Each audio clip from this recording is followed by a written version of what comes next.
Hey hello. അപ്പം ഇന്ന് എൻ്റെ പപ്പയുടെ അമ്മയുടെ വെഡിങ് ആനിവേഴ്സറി ആണ്. അപ്പം ഞങ്ങൾ രാവിലെ തന്നെ വീട്ടിൽ നിന്ന് ക്ഷേത്ര ദർശനമായി ഇറങ്ങിയിട്ടുണ്ടായിരുന്നു.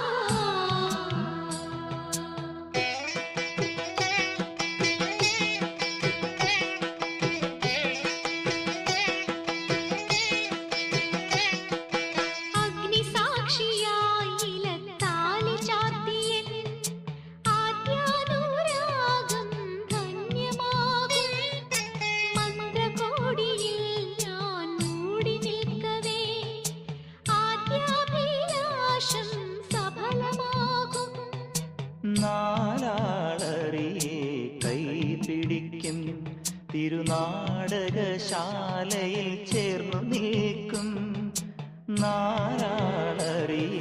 അങ്ങനെ ഞങ്ങൾ ഫുഡൊക്കെ കഴിച്ചു കഴിഞ്ഞ് നേരെ വീട്ടിലേക്ക് പോയിട്ടുണ്ടായിരുന്നു. വേറെ ഒന്നും പോയില്ല. പിന്നെ ഇന്നത്തെ വീഡിയോ ഇത്രയുള്ളൂ. എല്ലാവർക്കും ഇഷ്ടപ്പെട്ടെങ്കിൽ ലൈക്ക് ചെയ്യുക, ഷെയർ ചെയ്യുക, സബ്സ്ക്രൈബ്